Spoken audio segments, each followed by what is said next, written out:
nome Luzia vem de lux, luz. A luz é bonita de se ver porque, segundo Ambrósio, ela está por natureza destinada a ser graciosa para a visão. Ela se difunde sem se sujar, por mais sujos que sejam os lugares em que se projeta. Seus raios seguem linha reta, sem a menor curva, e sem demora ela atravessa imensas extensões. Daí ser apropriado o nome de Luzia para aquela virgem bem-aventurada que resplandece com o brilho da virgindade sem a mais ínfima mácula, que difunde calor sem nenhuma mescla de amor impuro, que vai direto a Deus sem o menor desvio, que sem hesitação e sem negligência segue em toda a sua extensão o caminho do serviço divino. Luzia também pode vir de Lucis Via, caminho da luz. Luzia, virgem de Siracusa, de origem nobre, ouvindo falar por toda a Sicília da fama de Santa Ágata, foi até o túmulo dela com sua mãe, Eutícia, que havia 4 anos sofria de hemorragias sem esperança de cura. Naquele dia lia-se na missa a passagem do Evangelho na qual se conta que o Senhor curou uma mulher que padecia da mesma doença. Luzia disse então à mãe: se acreditas no que foi lido, deves crer que Ágata está na presença daquele por quem ela sofreu. Portanto, tocando o túmulo dela com fé, logo estarás completamente curada. Quando todo o povo partiu, mãe e filha ficaram orando perto do túmulo. O sono apossou-se de Luzia, que viu diante dela, de pé, Ágata, rodeada de anjos e ornada de pedras preciosas, dizendo-lhe: minha irmã Luzia, virgem toda devotada a Deus, por que pedes a mim o que tu mesma podes conseguir neste instante para tua mãe? Fica sabendo que ela acaba de ser curada. Luzia despertou e disse: mãe, tu estás curada pela tua fé. Em nome daquela por quem acabas de obter a cura, peço que não me procures um esposo e que meu dote seja distribuído aos pobres. Respondeu a mãe: depois que eu fechar os olhos, tu podes dispor de teus bens como quiseres. Luzia replicou: se me dás alguma coisa ao morrer, é porque não podes levá-la contigo. Dá-me enquanto estás viva e serás recompensada. Voltando para casa, passaram todo o dia a vender uma parte dos bens, distribuindo o dinheiro aos pobres. A notícia da partilha do patrimônio chegou aos ouvidos do noivo, e ele perguntou a razão daquilo à mãe de Luzia. Esta respondeu que sua filha havia encontrado um investimento mais rentável e mais seguro, daí estar vendendo seus bens.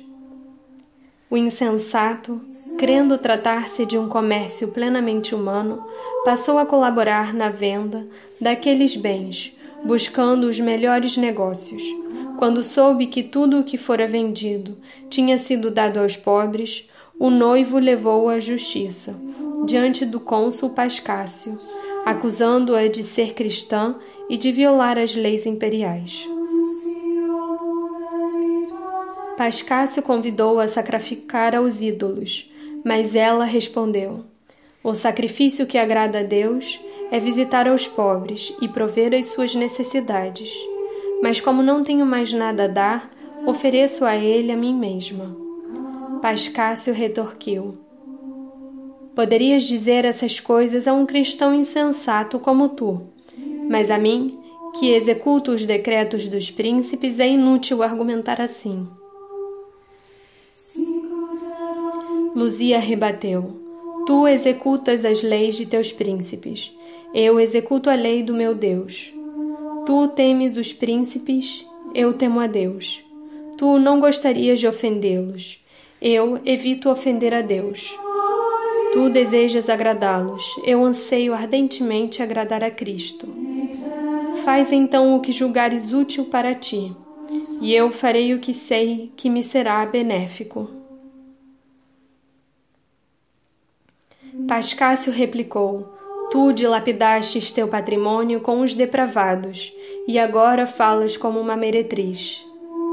Luzia retrucou: Pus meu patrimônio num lugar seguro, e nunca conheci os que depravam espírito e corpo. Pascácio perguntou-lhe: Quem são esses corruptores? Luzia respondeu: Os que corrompem o espírito são vós, que aconselhais as almas a abandonarem o Criador. Os que corrompem o corpo são os que preferem os gozos corporais às delícias eternas. Pascácio ameaçou-a: Vais parar de falar quando começares a ser fustigada. Luzia respondeu prontamente: As palavras de Deus nunca terão fim. Então tu és Deus? Perguntou-lhe Pascácio. Eu sou escrava de Deus que disse: Quando estiverdes na presença de reis e de juízes, não vos preocupeis com o que dizer. Não sereis vós ao falar, pois o Espírito Santo falará por vós. Luzia respondeu: Então o Espírito Santo está em ti? Tornou Pascácio. Os que vivem em castidade são templos do Espírito Santo, respondeu-lhe. Pascácio afirmou: Então vou mandar que te levem a um lupanar, para que sejas violada e percas o Espírito Santo. Luzia respondeu: O corpo só se corrompe se o coração consentir. Se fizeres com que eu seja violentada, será contra a minha vontade, e ganharei a coroa da pureza. Jamais terás meu consentimento. Eis meu corpo. Ele está disposto a toda sorte de suplícios. Por que hesitas? Começa a me atormentar, filho do diabo. Então Pascácio mandou vir uns depravados, aos quais disse: Convidai o povo todo e torturai-a até a morte. Mas quando quiseram levá-la, o Espírito Santo a fez ficar imóvel e tão pesada que não conseguiram forçá-la a se mover. Pascácio mandou chamar 1000 homens e amarrar seus pés e suas mãos, mas eles não foram capazes de movê-la de modo algum. Aos 1000 homens ele acrescentou 1000 parelhas de bois, mas a Virgem do Senhor permaneceu imóvel. Então convocou feiticeiros para movê-la, com seus sortilégios, mas eles nada conseguiram. Pascácio então perguntou: Que malefícios são esses? Por que uma moça não é movida por 1000 homens? Luzia respondeu: Não são malefícios, e sim benefícios de Cristo. E ainda que acrescentasses 10.000 homens, tu não me verias menos imóvel. Acreditando Pascácio na opinião, segundo a qual se poderia livrar uma pessoa de malefícios, jogando urina sobre ela, mandou que se fizesse isso com Luzia, mas ela continuou sem se mover. Furioso, Pascácio mandou acender em torno dela uma grande fogueira e jogar em seu corpo óleo fervente, misturado com pés e resina. Depois desse suplício, Luzia exclamou: Obtive uma trégua no meu martírio, para que os crentes não tenham medo de sofrer e os incrédulos tenham mais tempo para me insultar. Vendo Pascácio irritadíssimo, seus amigos enfiaram uma espada na garganta de Luzia, que apesar disso não perdeu a palavra.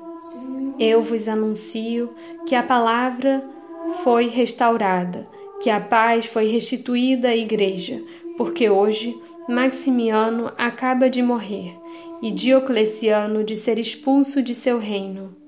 Da mesma forma que minha irmã Ágata foi eleita protetora da cidade de Catânia, assim também fui eleita guardiã de Siracusa. Enquanto a Virgem assim falava, chegaram os funcionários romanos que prenderam Pascácio. Agrilhoaram-no e levaram-no a César, pois este ficara sabendo que ele tinha saqueado toda a província.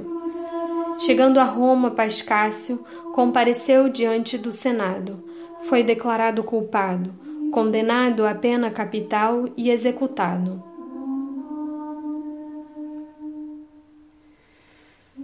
Quanto à Virgem Luzia, não foi tirada do lugar em que sofrera, e só rendeu o espírito depois que alguns sacerdotes lhe deram o corpo do Senhor. Então, todos os presentes disseram: Amém. Ela foi sepultada naquele mesmo lugar, onde foi construída uma igreja. Seu martírio ocorreu no tempo de Constantino e de Maxêncio, por volta do ano 310 do Senhor. Santa Luzia, rogai por nós.